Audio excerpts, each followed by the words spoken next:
Create in me a clean heart and purify me. Create in me a clean heart so I... Welcome back, everybody. It's 11:06, so we're going to go ahead and get started. We have another fantastic presentation coming your way. The title of this session is called Caste, The Origins of Our Discontent, a wonderful book. But Don McLaughlin is going to be leading us in this session over this topic in this book. Don McLaughlin has served as the senior minister of the North Atlanta Church of Christ in Atlanta, Georgia since 1997, following ministries in Ohio and Indiana. He attended Harding University, Emory University, and Lipscomb University. He and his wife Susan are engaged in church and community ministries focused on healing the ruptures related to race and caste oppression. He is the author of Love First, Ending Hate Before It's Too Late in 2018, and Heaven in the Real World that came out in 1997. Without any further ado, I will give it over to Don McLaughlin. Well, hello, everyone. I am so thankful to be with you today. Thank you, Byron. And thank you to Dr. Jerry Taylor and to the amazing staff of the Carl Spain Center at ACU. I want to say a special hello to our friends from all over the country, and especially to some of my friends in Florida, a book club, who read this book before I did. And they've joined us today, and I'm so thankful that they're with us. Having listened to Dr. Ornita Burton, I have edited my message. It is now 6 words. Amen, and thank you, Dr. Burton. Actually, I've heard Dr. Burton so many times, and I am so thankful for her insight. During her message, I texted Dr. Taylor, and I said, Dr. Burton is a genius, and I mean that in the right way. You have an ability, Ornita, to bring systems together in such a way that we can not only understand them, but then we have actionable things to do as a result of your presentation. And I just want to say again, thank you.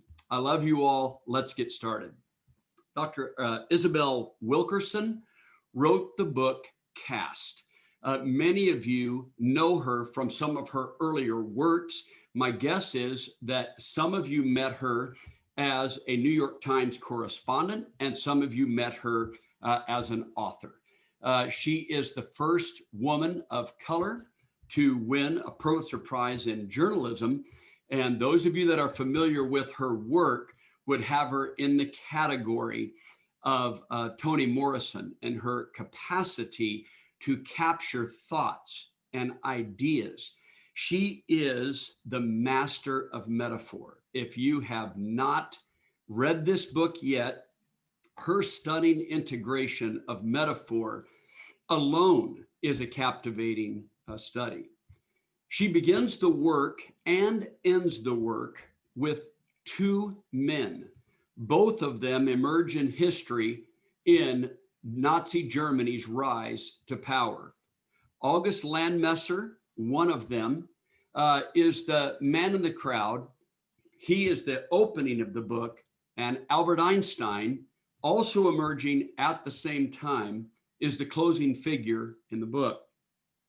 Her questions, too, that are related to 1st August specifically, and later to Albert Einstein, are the questions we should be asking. What would it take to be them in any era? And specifically, what would it take to be them now? The man in the crowd essentially is a pictorial metaphor of what it means to start in one place and grow to another. August Landmesser had joined the Nazi Party. It was a way, and this happens to many, it was a way to find work, to network. But it wasn't long until he realized that the love of his life and the political choices of his life were at odds with one another. The woman that he loved and would have 2 children with was Jewish. As a result of the laws in Germany related to caste, that became an illegal relationship. It would ultimately cost both of them their lives, leaving their 2 children, Irene and Ingrid, orphaned. Later, we would discover that the reason that Albert Einstein would come to America and participate in some of his secondary work, that of his unbelievable scientific contributions, his primary influence, which was overshadowed, is his speaking out against caste and racism in the United States. Both of these men represent those who start in one place, but their willingness to grow leads them to another place. The book Caste is a journey of growth. It is meant to help people in the daily contours of life see what's really happening around them, detect, as my friend who is on this call and co-pastor Stephen Maxwell would say, unmask caste. Our ability to detect the system, unmask the system, not just in general terms, but also in personal application. This book is that invitation to growth. As she opens the book, she begins her metaphors, and one of the important metaphors at the very start has to do with the idea of a slow-moving earthquake.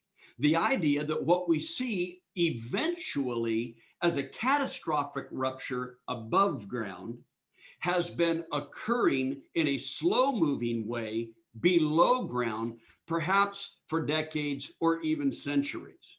The rupture that she identifies of the election of 2016, she identifies that as the above ground indication of a slow moving earthquake that happened underground.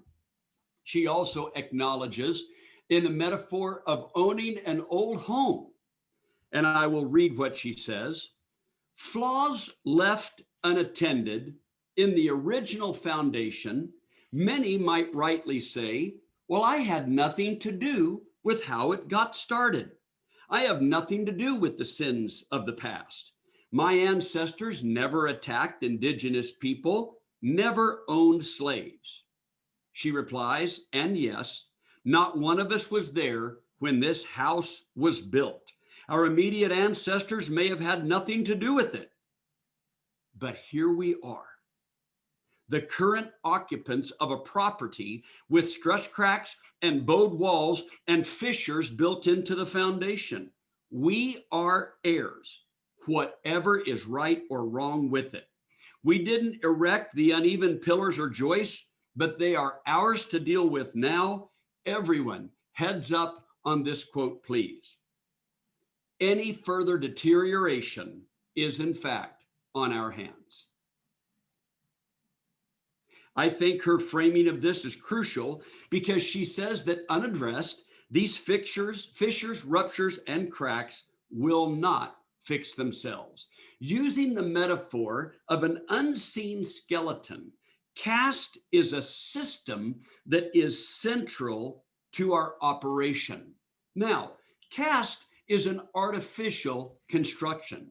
It is a way of imagining social constructs. Who is at the top? Who is at the bottom?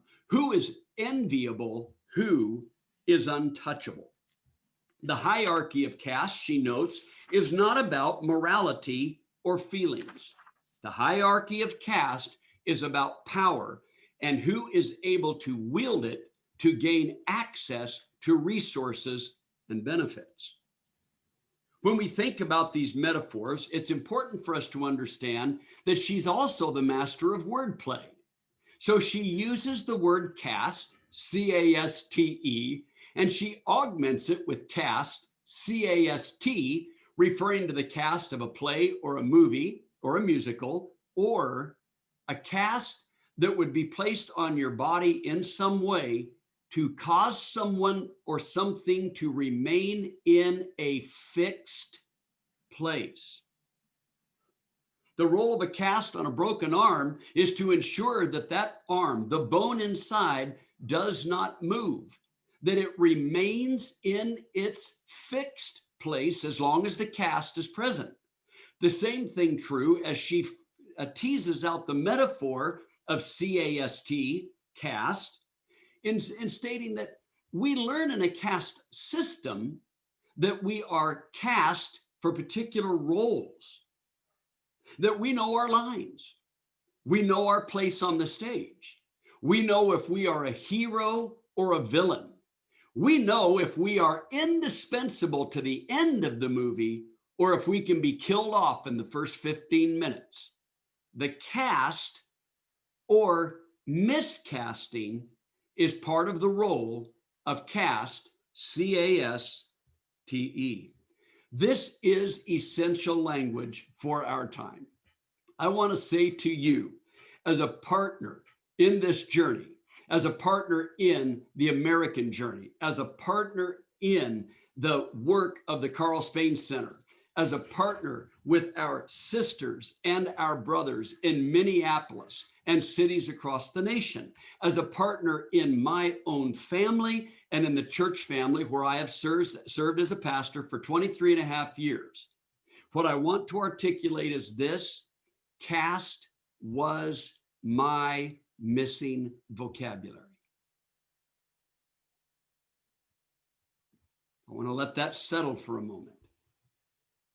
I have studied, read about, discovered, and found in myself racism. I have studied, thought about, conversed about, and found in myself classism, genderism, sexism, ableism. If any of these isms reside in you, shake your head, yes, no, or maybe, and we'll move on. But we discovered them. What I had not yet understood how to apply was caste, the missing link. She notes that most of us are familiar with caste, but we think of it kind of as an anachronistic example that comes from either another time or another place. And primarily, we would apply the word caste famously to India. She does a comparison throughout the book of 3 caste systems. She identifies them as the violent and thankfully short-lived caste system of Nazi Germany. Secondly, the millennia-old caste system of the largest caste system in the world, India. And then the most recent, yet among the most violent caste systems, and that of the United States. She articulates that the United States didn't just inherit a caste system. We are innovators of a unique kind of caste system.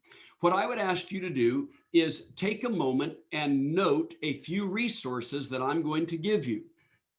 Another resource that will help with the comparative history is Racism, A Short History by George Frederickson. This is a seminal work where he compares the racism of Nazi Germany, apartheid South Africa, and the American South. That comparative narrative is very helpful in understanding racism. You can also look at Benjamin Isaac, and Frank Snowden, 2 authors who examine the foundations of racism in antiquity. You can also read the seminal work, more recent, Stamped from the Beginning by Ibram X. Kendi. What these works identify is one work building on another, building on another, building on another. Frank Snowden, one of the top researchers of his time in the 20th century, helped understand and kind of uncrack the code of the difference between slavery rooted in the conqueror wins all versus the later development mutation of slavery that became color coordinated, specifically propped up by racism in order to serve the economic policies of the transatlantic slave trade and the development of the Western Hemisphere for the purposes of European powers. Why is it important to understand this? Because just as racism has mutated through the centuries, so also caste mutates. The wording that Isabel Wilkerson uses for this is shape shifting, shape-shifting. You see, caste, like racism, won't go down without a fight. Caste, like racism, is hooked, addicted to its own survival and thriving. If it is not addressed, fought, and violently put down, it won't be put down at all. We need to recognize that caste, like racism, is anti-God, anti-Christ, anti-Christian, an anti-Christian ethic of the love of God and the love of our fellow person. She spends a good bit of time in the book discussing history. Now, those of you who have read the book, you will remember that it is a rhythmic telling of the story. She will share some history. She will make some application. She will address the philosophy of caste, and then she will return to some history, make some application, and further the addressing of the philosophy of caste. Along with those three key elements, history, application, and the philosophy of caste, she shares her own experience, which she calls a living, breathing caste experiment, her own story. And she shares other personal stories throughout the book to illustrate the impact of the history and the application of caste and the philosophy that drives it. We also want to recognize that she states on page 27 that for this book, I wanted to understand the origins and the evolution of classifying and elevating one group of people over another and the consequences of doing so to the presumed beneficiaries as well as those targeted beneath them. Throughout the book, one of the things she addresses is caste is, and I'm going to borrow Dr. Burton's framework, a weapon of mass destruction. If you just listen to Dr. Burton, she described this weapon of mass destruction. I wrote in my notes to be sure and refer to Dr. Burton's description because this is exactly the intent of Isabel Wilkerson's description. She wants us to understand that caste is destroying everyone. It destroys those who are the supposed beneficiaries as well as those who are targeted by its nefarious schemes.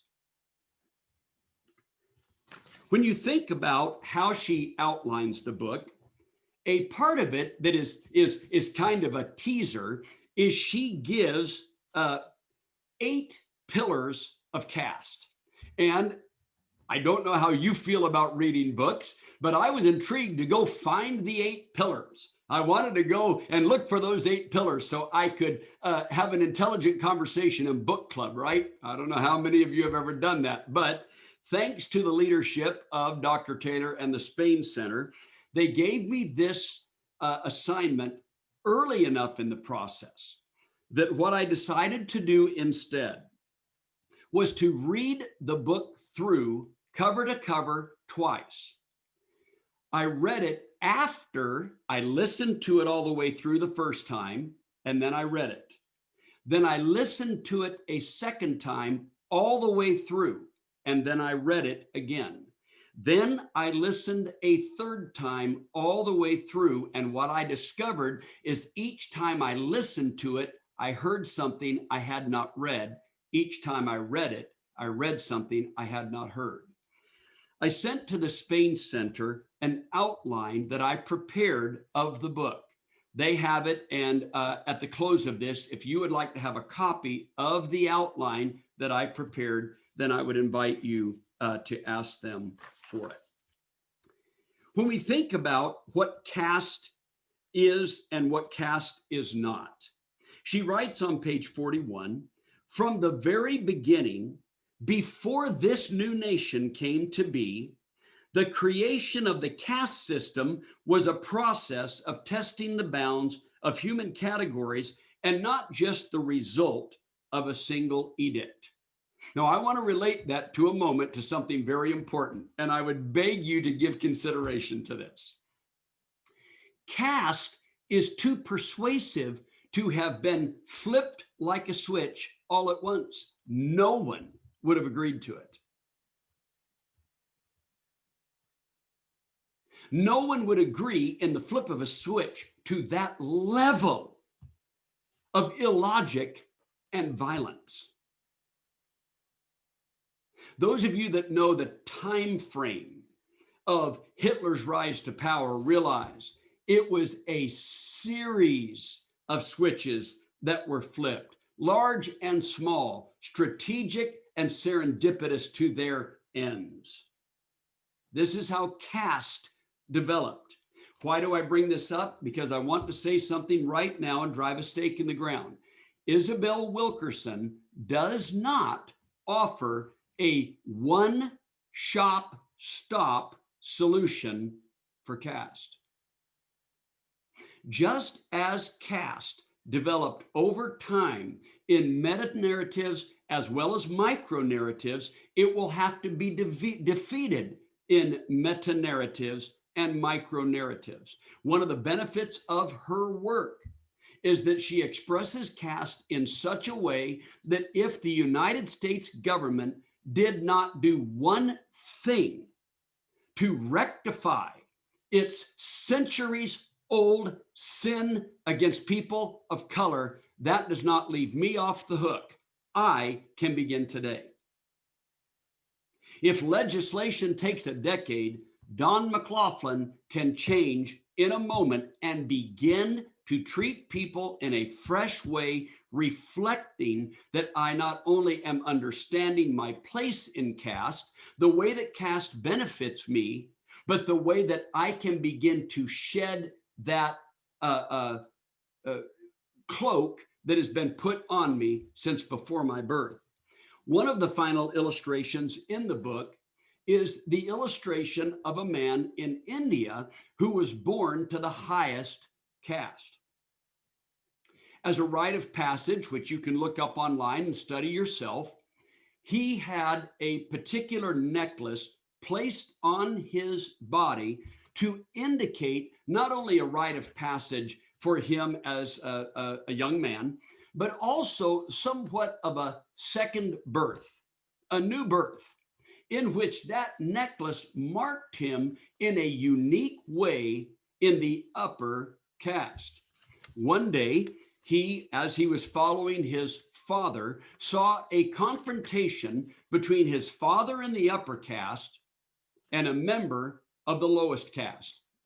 That confrontation did not go according to caste rules. The lower caste member forgot his lines. The upper caste member capitulated. He said that on that day, he lost both his father, the upper caste man who failed his duties and failed his culture. But he said, I also lost my own innocence. But over the course of this man's life, he found friendships among people of different castes, including those of the lowest caste. He realized how arbitrary, foolish, and damaging it was. She tells the story of him in later life ripping off that necklace, shedding that relic, that artifact of caste. He shared with the man of the lowest caste why he did it and what that meant to him. I recognize that when any one of us sheds something from the upper caste, it may seem merely symbolic to some. It may seem incomplete to others. But what this man said was, it was his third rebirth. It was the beginning of a new trajectory. Could not each one of us select an artifact, a relic, something that belongs to this false system of classifying humans, and say today, it's time to shed that relic. It is time to rip off that necklace. We can take those steps in the micro-narrative as we seek to change the meta-narrative.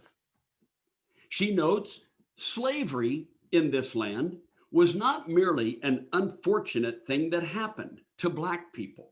It was an American innovation, an American institution created by and for the people, the benefit of the elites in the dominant caste, and enforced by poorer members of the dominant caste who tied their lot to the caste system rather than to their consciences. It made lords of everyone in the dominant caste, as law and custom stated that submission is required of the slave, not only to the will of the master, but to the will of all other white persons in the room. The meta-narrative and the localized micro-narrative being combined. I want to address a very key story in the book that both illustrates caste, but also creates for us a classroom of intersectionality. This story is of particular importance to our conversation because the Spain Center and Abilene Christian University are all part of a heritage of churches of Christ in America. This heritage is rooted in what we call the American Restoration Movement. And in the American Restoration Movement, what we have is we have what we might call a loose consortium of people who basically came together by means of relationship and are held together by family bonds and by religious symbolism. We are also held together by universities that trained our preachers and our leaders. And so ACU being one of those, as well as Harding University in Searcy, Arkansas. A former student from Harding University became the center of a caste conversation when in 2019, the murder trial of his killer was this international focus. You remember Botham Jean having been killed by a white police officer, Amber Geiger. In the 2019 scene played out in a Dallas courtroom, we saw Botham's brother, Brant, on the stand.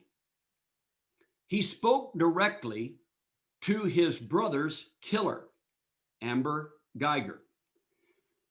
During that, as people were fixated on this emotional, yet stunningly, for the circumstances, coherent expression of meaning and life from the brother of the man that was murdered to the murderer of this man's brother, he spoke of forgiveness. Many of you will remember that experience. To some, it was so stunning, the only response was speechless tears, a breathless response. To others, it was an expression of caste. How could this be? Well, Brant's expression was not the only one that created the scene in the courtroom. A bailiff who was also of the lowest caste, a woman of color who was a bailiff, came over and was criticized for what many saw as inappropriate actions in her touching of the defendant, the white police officer.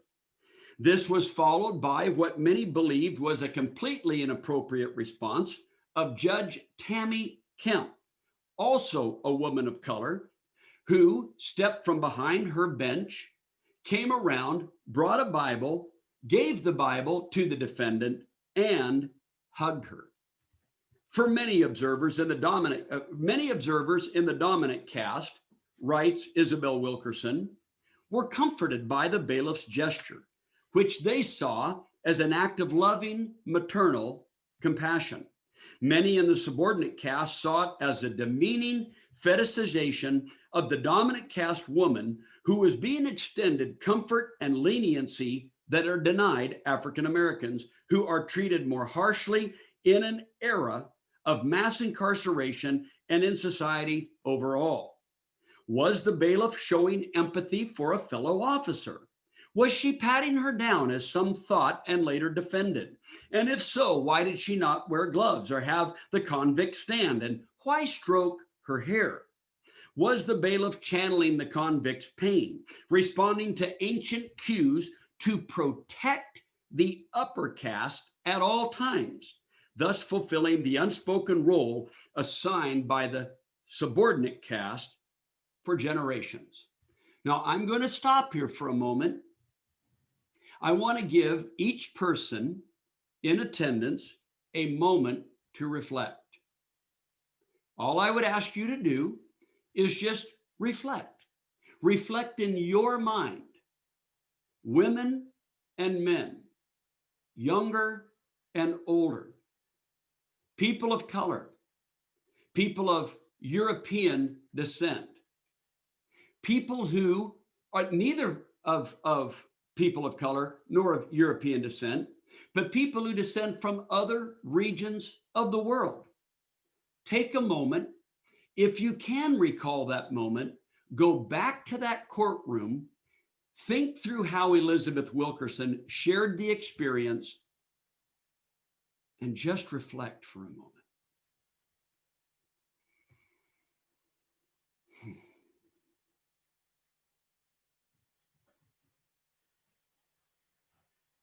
What is impacting your reflection? I have to say, part of what impacts my reflection is a familial sense of being in a faith tradition shared by this family. A second experience that impacts my reflection is having met the family at an event similar to this in Dallas, having met Brent, having met Botham's family, having heard from them in both public speeches and casual conversation. It did not surprise me that his mother, Allison, upon hearing the different responses to her son, wrote this online. "I'm proud of you, my son, Brant. Your load is lighter."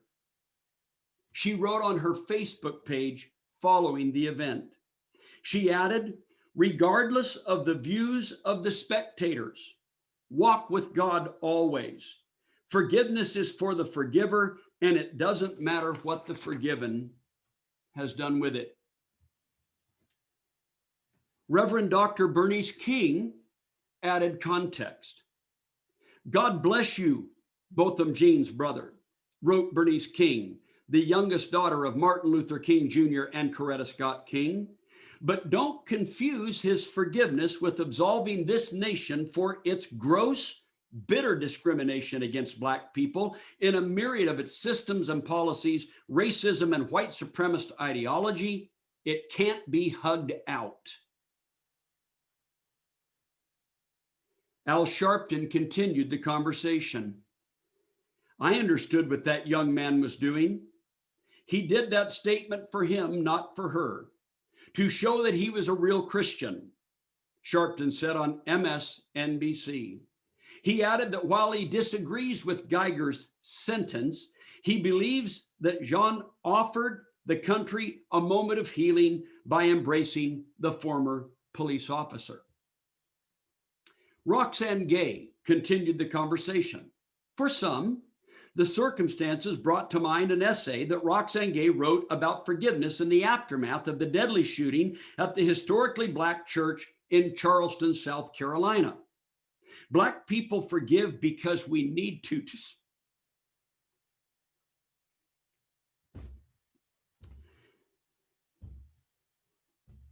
Black people forgive because we need to survive, Gay wrote in 2015. We have to forgive time and time again while racism or white silence in the face of racism continues to thrive. In that essay, Gay said that for her, the problem is when forgiveness is taken as absolution, and she concluded, I, for one, am done forgiving.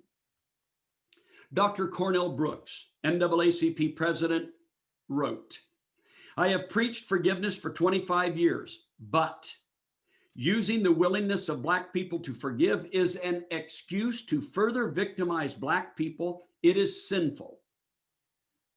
Brooks, who is also an ordained minister in the African Methodist Episcopal Church, continued, America should ask Black people forgiveness for serially asking African Americans to forgive sanctioned police brutality.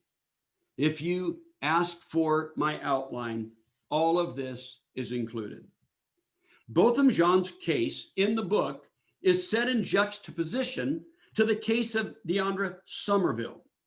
About the same time, a 21-year-old Black man in Florida was sentenced to 10 days in jail for the crime of arriving late to jury duty.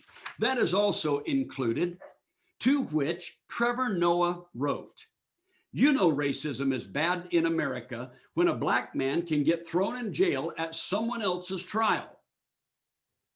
What's even worse is the reason the judge gave. In other words, he got sent to jail because he was the only Black juror. So why not put him on another jury? Because that's where you say you need the Black people. You know where you don't need them. You don't need more Black people in jail. In this case, eventually, the judge rescinded the sentence, but not before the damage was done. Throughout the book, caste is illustrated in these stark terms. What we recognize is in the case of Brent and on the stand, as well as the bailiff and the judge, it is often white people who determine the limits of Black agency.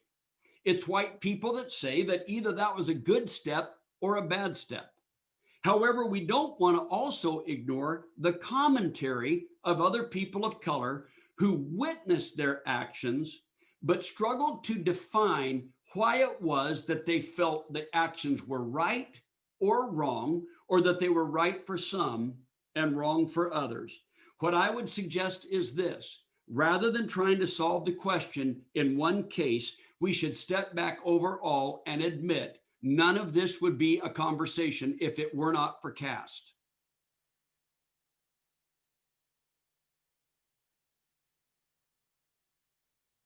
We are having the conversation because caste persists. She gives other cases that are extremely important. The case on page 292 of caste played out in a steamboat dilemma. Read that one for yourself. But she also gives essential context to what it means to see caste through the lens of space, physical space. Physical space in a literal sense, like, did she belong in first class on an airplane? Did golfers of color belong on any golf course at any time of day, at any speed that they choose to play?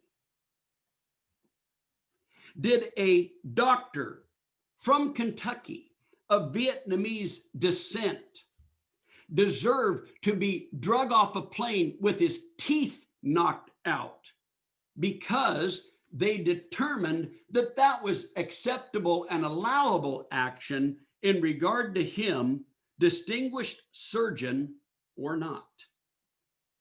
But she also speaks of space in what we also might call a symbolic sense. Did she belong in the space of a New York Times national correspondence? Did Barack and Michelle Obama belong in the White House as President and First Lady of the United States? What we recognize is that space is more than physical.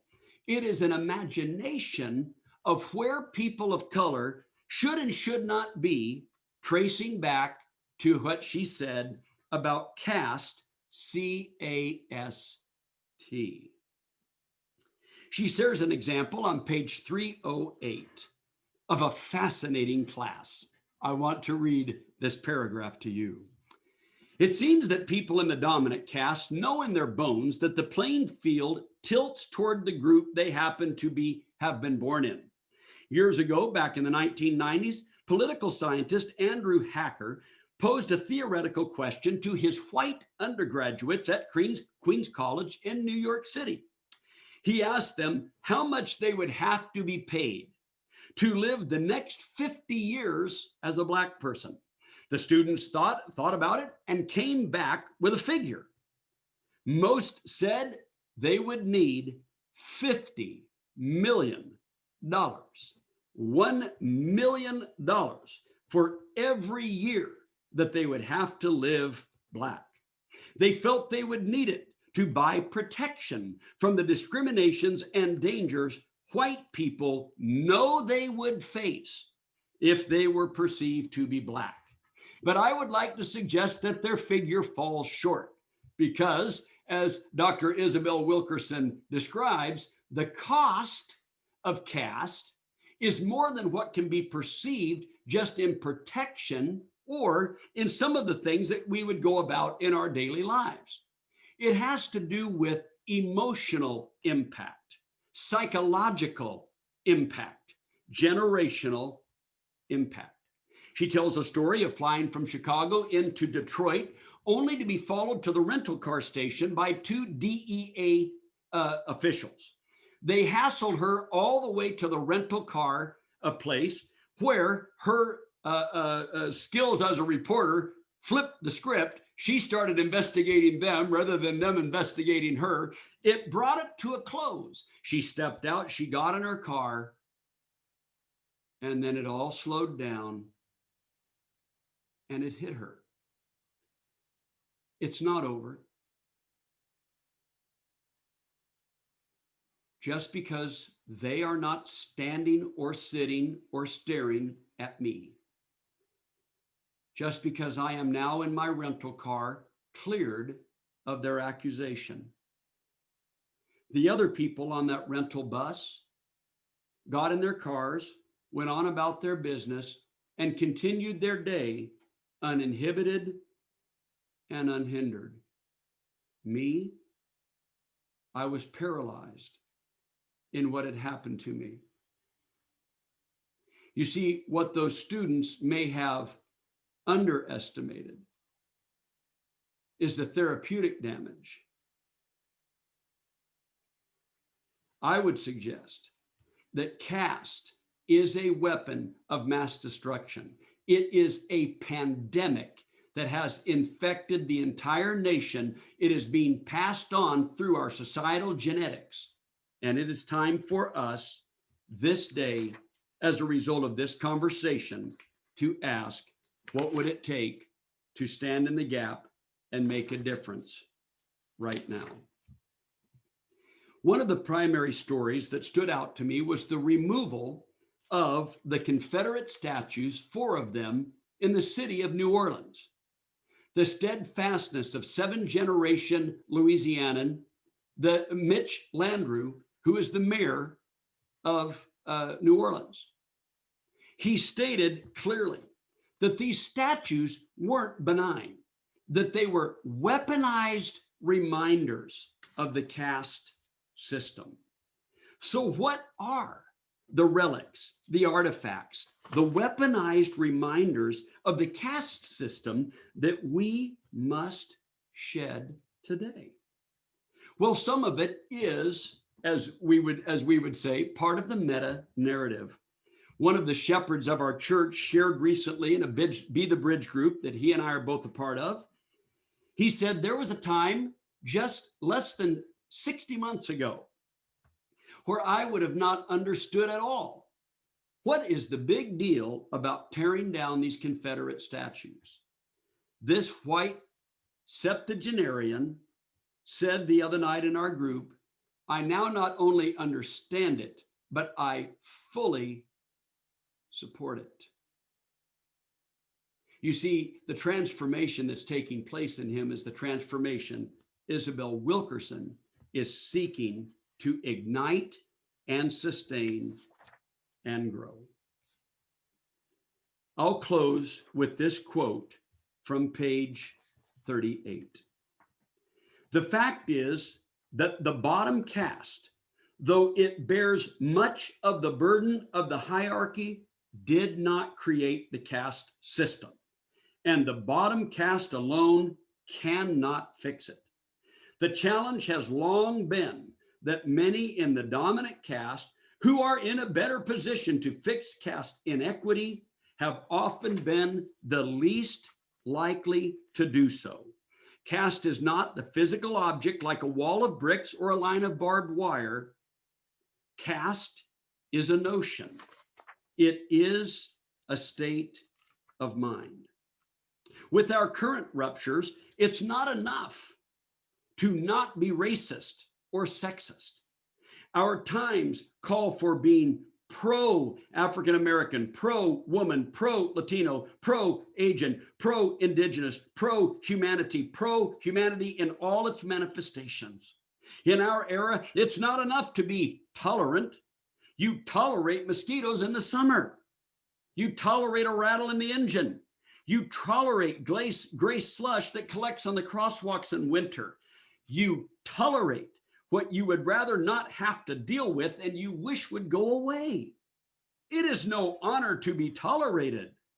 Every spiritual tradition says, love your neighbor as yourself, not tolerate them. In a world without class, instead of false swagger over our own tribe, we would look upon all humanity with wonderment. No inborn characteristic would have any bearing on what anyone was perceived of being capable of. We would all be invested in the well-being of others, realizing we need each other, and everyone would be free. Thank you, Dr. Isabel Wilkerson. Thank you for all participants who have joined us for this conference today. Thank you so much, Don. You can see the claps. You can see the conversation is highly appreciated. I'm gonna get out of there. I'm gonna ask Bobby and Dr. Burton and then Don to be ready. There's some questions that have come in. If y'all keep them coming in, we'll keep getting them into the speakers. But I'm gonna run it like this. I'm gonna ask a question to a specific person because it came in either during their time or was directed towards them. And then if others want to jump in and answer or add some additional context, we'll do it that way. The first question that I have for this one, sorry, the first question I have is directed at Dr. Burton. Is how can a white man opt out of white supremacy? I think that's a question that is personally answered. The intent is to understand that I am a significant person in that system in some way, whether it is through approval or through participation or through just not doing anything, is that ask the question in terms of how am I contributing? because one way that many people contribute is by not saying anything, not doing anything, because you can see when harm is being done to people, but often we don't speak up.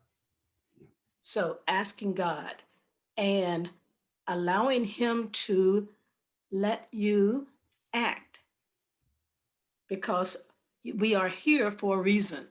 And if I am in a place where I can make a positive difference in someone else's life, take that as an opportunity from God for His will to be done. Yeah. Don, Bobby, if you want to add any context to that or anything. Yeah, I think, thank you, Dr. Burton, because I think you're absolutely right. I mean, I can't add any content to what Dr. Burton has said, because yes, it's a personal decision. And it's something where you have to realize, hey, if it is within my purview to act in some way, well, then let's go, right? The two things I would add would be this. The first thing I would add would be, don't be afraid. I want to speak directly to all of you, of course, but to my white sisters and brothers, and specifically to my white brothers, okay? Work at creating space where you can have some conversations with yourself and the Holy Spirit, where you can be mad at the fact that this whole thing is a bummer. I was at a conference with Dr. Taylor and several people here, a prayer conference back in north of Birmingham. And one of the brothers of color asked this question to the white people in the group, and please accept this at face value. This is a question and answer, right? So this is not comprehensive, but please accept this at face value. He asked this question: how many of you who are white have ever forgiven your ancestors for creating such an impossible situation? I thought, I haven't really thought about it, because I'm upset at myself for my contributions to it. But I realized that something was put in motion that arrived on these shores. These shores didn't grow it. They didn't find it when they got here. It arrived on these shores. So I just have to accept that, man, this is a bummer, right? But the fact that it is, and I want to speak again, Byron, I'm speaking directly to my white sisters and brothers, especially my white brothers. We have to self counsel with the Holy Spirit. We've got to be able to say to ourselves, well, yeah, McLaughlin, it is a bummer. So what are you going to do about it? And hey, McLaughlin, you think this is no fun. How would you like to be in somebody else's circumstances who can't walk away from it, who can't divorce themselves from it? You see, we got to develop a decent conversation. Here's the last thing I want to say about this. And this has come to me over a very, very specific 6-month journey in 2020 and a 6-year journey for myself. And that is this: don't be afraid of incomplete steps. If you don't have it all figured out, but you know that you're holding on to a relic of white supremacy, go ahead and let go of it in some form or fashion, even if it's in an incomplete step. If I've got a poisonous snake in my hand, the next thing I'm going to do is figure out how it not to be in my hand, even if I don't know where it's going next. I don't want a poisonous snake in my hand. That guy that tore off that thread, if you've read the book, you remember when he pulled off that thread of supremacy. He said it was poison to his system, seeping in, and a smell of a corpse of thinking was emanated from his body, right? So don't be afraid of incomplete steps. Bobby, this question is for you.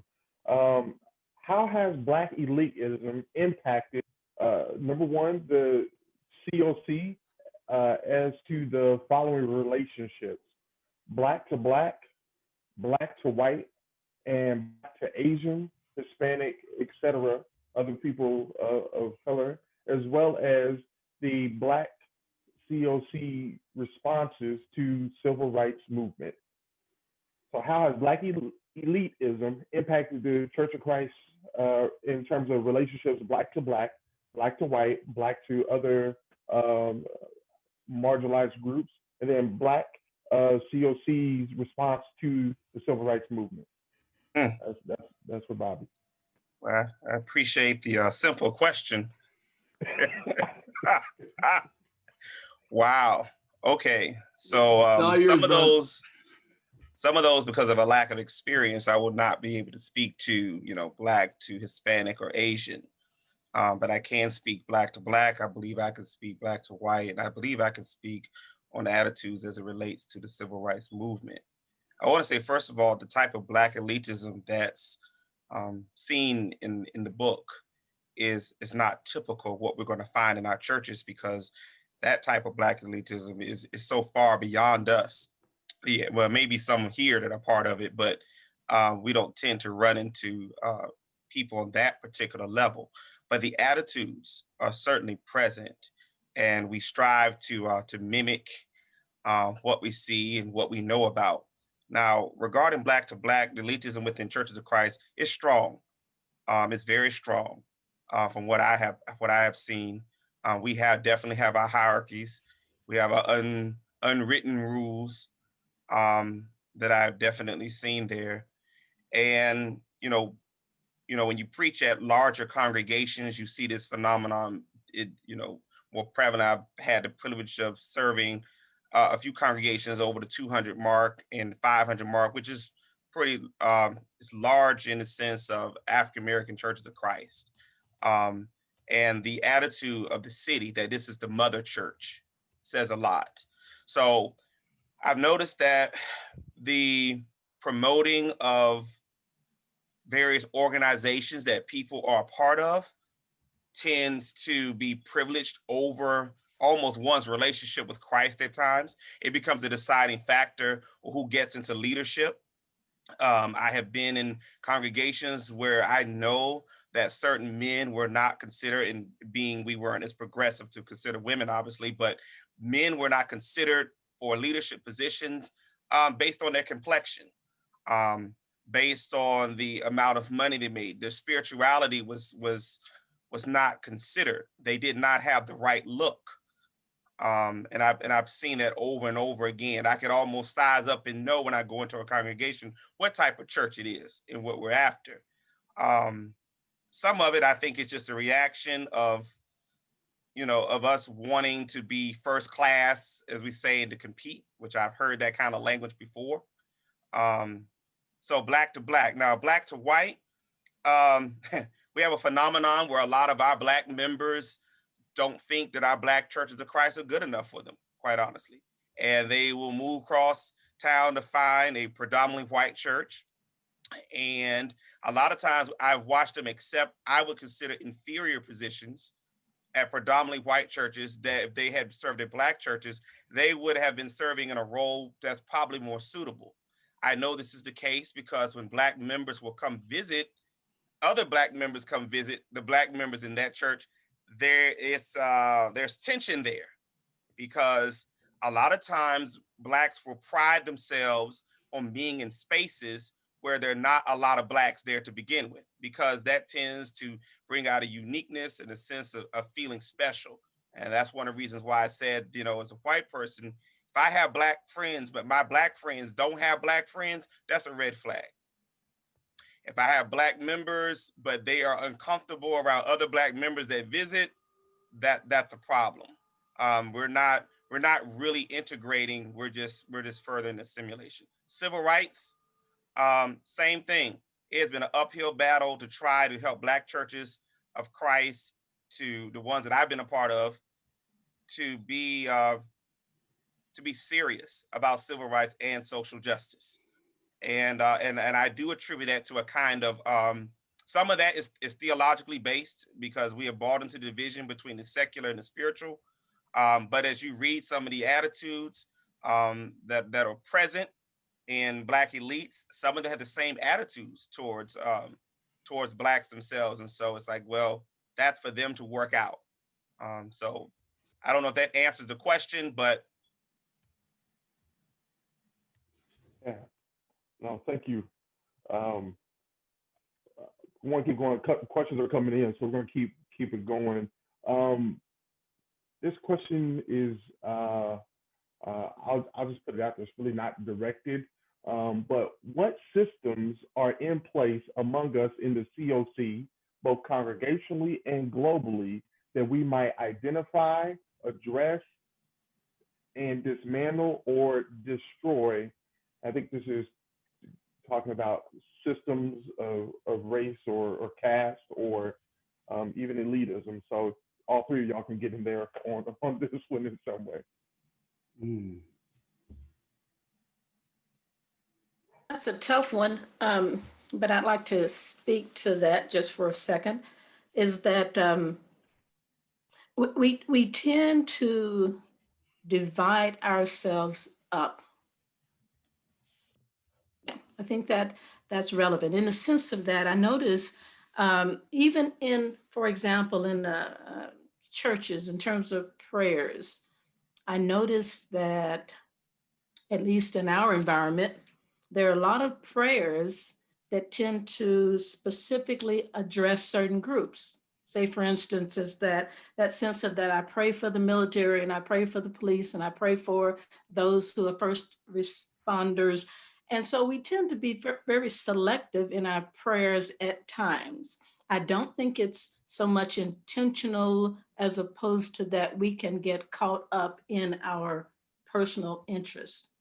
Just like in terms of we divide ourselves and it's in our mind, okay? It's in our mind. I'm not saying that it's not real, but I'm saying we can make a conscious decision to be more inclusive of everyone and intentionally doing so that we don't let the power of division and separation and hierarchy capture our intent, God's intent, more so, our thoughts and our whole energy. We put a lot of energy into who is in what group, where people are, who is important, who isn't. We put too much energy into that. And so if we would truly be that sense of the body of Christ, everyone here for God's purposes, owned by no one, because a lot of our churches appear to be owned by certain people. If we could denounce that sense of ownership of what belongs to God, I think that would make a big difference.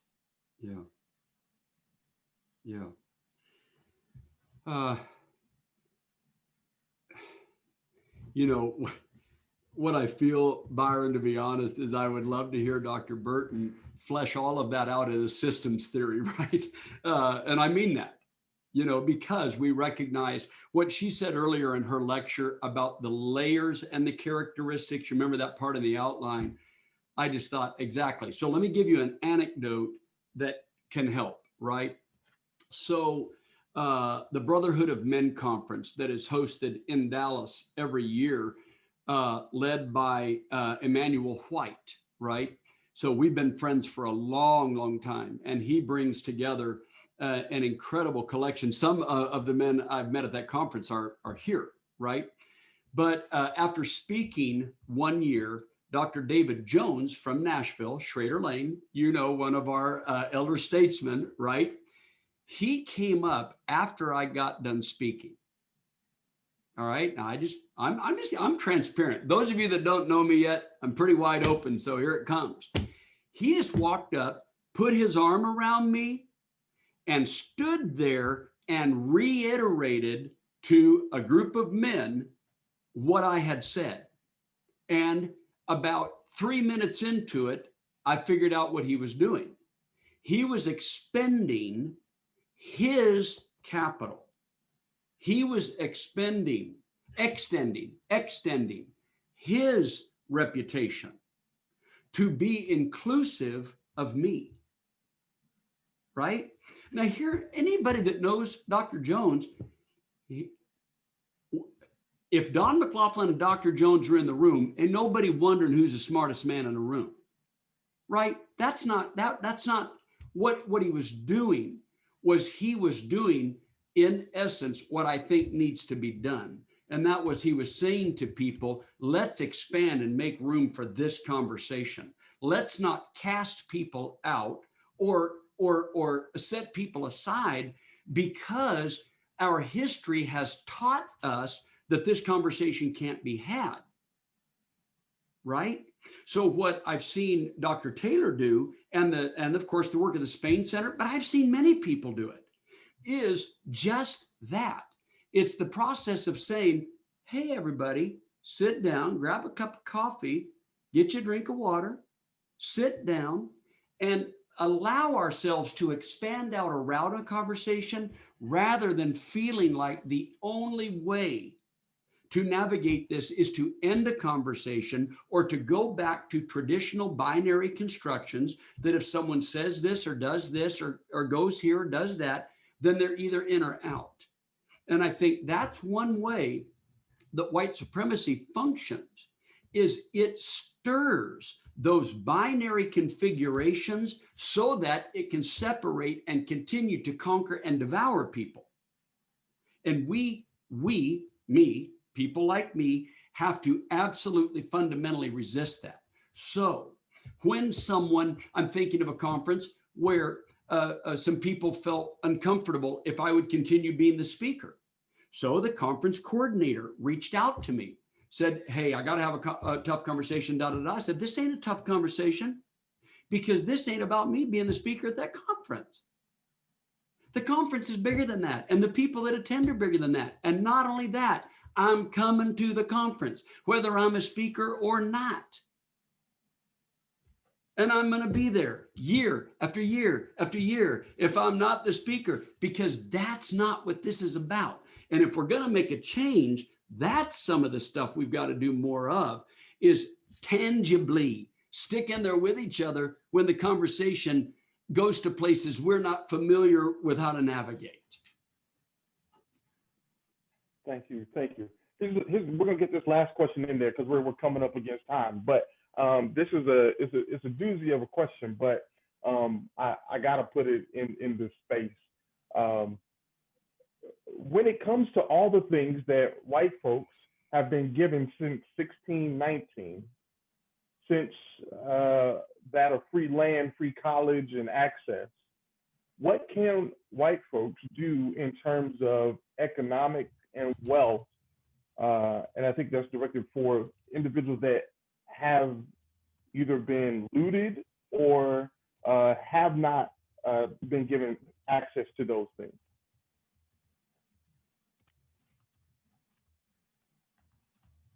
It wasn't directed to anybody, so I'm just gonna.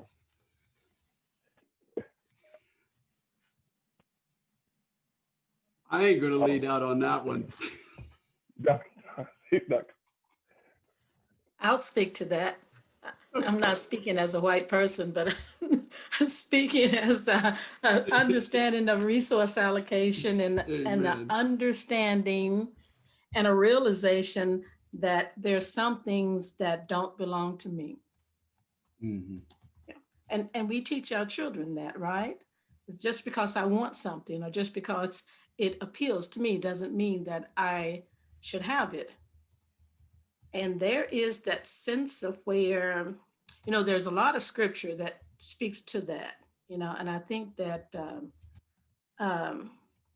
David did this in his example of where, there was an opportunity when one of his soldiers did something for him, and you can go find the scripture, but the idea that he wanted, I don't remember what it was, but it was, I don't know if it was water or food or whatever, but they went out and they just got it and brought it back. And he said, no. He said, no, he realized, among other things, there was a tremendous sacrifice that occurred for him to have it. And he was not willing to live at peace with that people suffered because of his gain. And so it's a spiritually discerned concept for sure, to recognize that just because this is going to better my purpose, okay, that I need to turn it down. And so there is a sense of that if I recognize the resources and the allocation that God intended and know that some of that is usurped and offset, okay, by powers that be for their own good, because although I may benefit from it, they're really operating for their own good. Okay? And so thinking through in terms of who benefits from it and who suffers, who has sacrificed Yes. for it, will Yes. help us to make a better decision. Yes. And I would like to follow up with that. When I come across white people who are struggling with white privilege, and Isabel Wilkerson does reflect on this, okay? Part of the challenge is the idea that how I define privilege doesn't appear to fit my experience, right? So if you have, and I know this is a typical illustration, and that's why I'm using it for the sake of shared understanding. If you took a white woman in Appalachia, known to be one of the most poverty-stricken arenas of our nation, right? And perhaps in abusive relationships, perhaps abused as a child, no medical care, so on and so forth, okay? That person might look at their life and think, when I see the vocabulary word privilege and I compare it to my experience, it's a disconnect, right? I don't see it. Well, so one key component to this is taking the time to lay a foundation of individual and communal, micro-narrative and meta-narrative, that when we talk about whiteness, not every single description of whiteness fits every white person's experience any more than every description of blackness fits every black person's experience. That's just not the case, right? And so because of that, we have to take the time to engage conversations. The other thing I would suggest would be to help people to be able to see an example that helps someone make sense of it. So I think that's important. One of the things that I've often asked people is, how comfortable do you feel with the mistreatment of the military? And most people, even if they don't agree with the war or war at all, don't agree with the mistreatment of people that have been conscripted by their country to participate in the military. So then I asked them, well, if a person faithfully served in the military and they wanted to go to school, don't you think that'd be a good idea? Oh, absolutely, you know. And what if somebody, systematically cut them out of going to school? Oh, that would be horrible. So does that help you a little bit with the James Meredith story? Oh, you see, I know I'm speeding that illustration up, but what it does is it allows you to bring in a greater story that helps someone make the connection between the vocabulary word and their own experience, which is often the source of the disconnect. The second thing I would like to say would be this.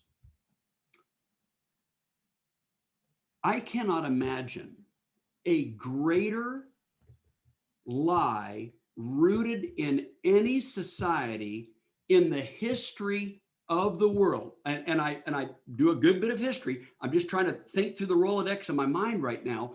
I cannot think of a greater lie, a societal lie, in the history of the world than the suggestion that people of color somehow have not already paid their dues in this country. I'm just trying to imagine a greater divorce from history, a greater lie about society. Because as is fundamentally outlined, if you want to read Ibram Kendi, stamped from the beginning, the whole purpose of racism is to justify policies in order to keep free Black labor supplied to fuel and build this economy.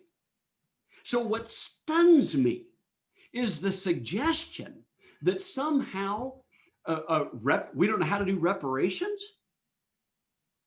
We We've been paying reparations to people forever. We paid reparations to a treasonous group of states after the Civil War. We paid them and they committed treason. And we didn't give reparations to the people that were enslaved. We gave reparations to their enslavers. So the idea that we don't know how to do reparations is a 1000% false narrative. I can't imagine a greater false narrative in the history of society, of any society in the history of the world. Read Slavery by Another Name by Blackman and follow up on the prison labor system that just morphed after they killed Reconstruction. So what I just want to clarify, we do know how to do reparations. People of color built the economy that we benefit from now. And the other thing that stuns me is when we say we can't figure out what to do, where to get the money for reparations, we just put $3 trillion out to help people through this pandemic and stimulus. If we could find $3 trillion to help when the white people were on the line, why can't we figure out reparations when it's people of color that are on the line? I'm sorry about that. That is a deep frustration. Frustration that Brother Don had just echoed, and that's why I was hesitant to even answer, because I don't think I have the patience for the question as much anymore, because I don't think the problem is we know what reparations is, and it is not a matter of us not knowing what to do. It's a matter of, are we willing to do it? Yeah. And until we come to the point of the fact that this is not a can problem, this is a will problem. Yeah. Am I willing to do what God is calling? Do I understand that the earth is the Lord's and the fullness thereof, and not mine, to conquer and to take over other nations and to suppress, and to think that somehow because I was not individually involved, that I do not play a role in the collective responsibility to do something about the problem. This is kind of trite, but one of my favorite expressions is, just because it is not your fault does not mean it's not your responsibility. Somebody pushed you in the hole. Okay, you didn't push yourself in the hole, but it is your responsibility to do something to try to get out of that hole. And so if I am a part of a situation where I am benefiting from somebody else's actions, and those actions were evil, I cannot enjoy the benefits of that and say, oh, I feel bad about the problem. There's nothing we can do. Oh, there's something we can do. The question is, are we going to do what we know we need to do? Yes. And one last thing on that, to Dante's comment in the chat, I want to highlight this. One of the things you see in Tears We Cannot Stop by Dyson, right? And a couple of other works that I think is really critical is we can start reparations in the next 5 minutes. I can determine right now, which I have determined. I went to the same optometrist for 23 years. After reading that, I said, I'm done with that, because my optometrist has no diversity in my optometrist's office. That's over. I'm going to find an optometrist with diversity, and that changes today. Where am I going to shop? Who is my doctor going to be? My doctor is, you follow what I'm saying? Reparations can start in a private sector while we work on transforming the public sector. Thank you. Thank y'all so much. Thank you so much. There were other questions coming in. We just don't have time. And I got to get y'all to lunch so that we can get back, because we're starting back here at 1 o'clock, y'all. This day is so full. Every time we have so much information that is so necessary for us to engage in moving our congregations, our communities, our nation forward. This is the pre-work, right? So I always like to say the Racial Unity Leadership Summit, that's the pre-work, right? So it's the work that you do to prepare you to go out and do the work that we need to do, right? It's to give us the information and the context and the understanding so that we can go directly to work. But one of the things that I do, and it's just my habit, I think questions and reflection are the most powerful tool in moving our individual selves forward. A lot of times we don't reflect on what's been said. We come in and we amen and we hallelujah because it's good, it feels good in the time, but we got to do some deep dives into the depths of our soul. And that's part of those spiritual disciplines that are talked about out of the Carl Spain Center. And so I have 3 questions I want you to meditate over the next 30 minutes. You're going to need more than 30 minutes, but you can get started. I have 3 questions that I want you to meditate as we get ready to go into this lunchtime. Question number 1. What do you have an allegiance to? Being elite, being a star in the caste system, or to God? And do your actions and behavior agree?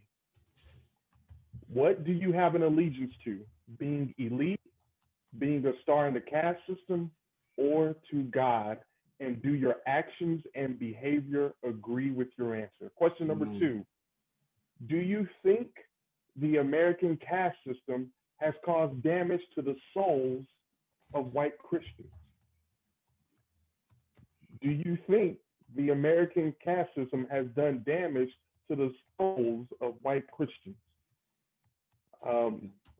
And then the third and final question I want us to think about: what do our churches, what does your church need to do?